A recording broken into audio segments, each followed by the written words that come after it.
السلام عليكم ورحمة الله وبركاته، ازيكم حبايبي عاملين ايه؟ يا رب تكونوا بخير. ان شاء الله النهارده هنعمل مع بعض كيكة البرتقال، وهنتكلم على 4 خطوات لو احنا اتبعناهم بالضبط في أي نوع من أنواع الكيكة، كيكة إسفنجية، كيكة عادية، بأي طعم احنا عايزينه، هتطلع معانا ناجحة بإذن الله، ونتفادى أي فشل للكيكة بتاعتنا. الكيكة بتاعتنا احنا عاملينها النهارده بالبرتقال زي ما انتم شايفين كده، هشة وجميلة جدًا، ودي بعد ما طلعتها من الفرن بحوالي 10 دقايق بس.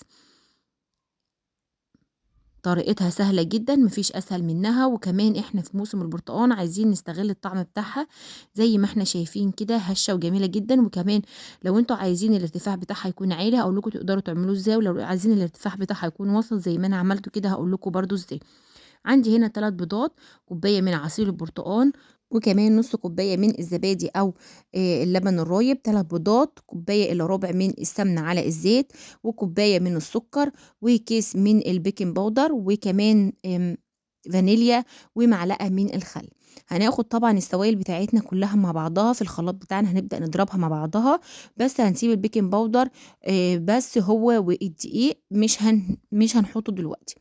هناخد السمنة والزيت، وكمان البرتقان والخل والسكر، كل ده هنضربه كويس جدًا في الخلاط، تقدروا تعملوه في الخلاط أو تقدروا تعملوه في بمضرب بتاع البيض، أو تعملوه بإيدينا بالمضرب اليدوي، لكن هاستغل الخلاط النهارده وأضربه عشان أتحكم فيه كويس جدًا.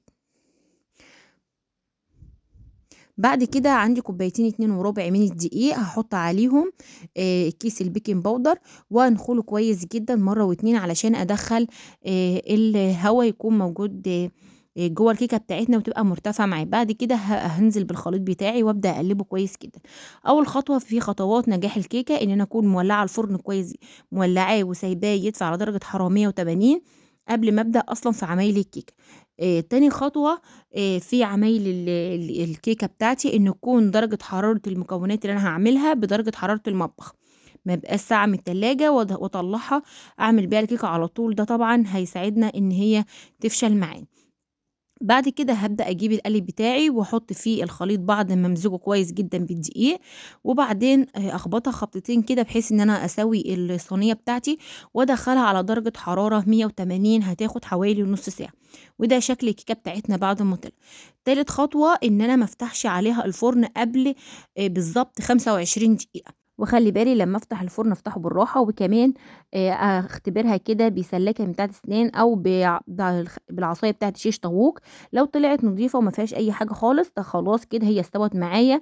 هنبدأ ندّيها وِش، أو لو ما كانتش خدت وِش، لو ما كانش وشّها أحمر، ولو كان وشّها أحمر هنطفي البوتاجاز وهنسيبها حوالي كمان من 5 دقايق ل10 دقايق بعد ما نطفي البوتاجاز، علشان ما تضطرش إنها تهبط معانا بعد ما نخرّجها من الفرن.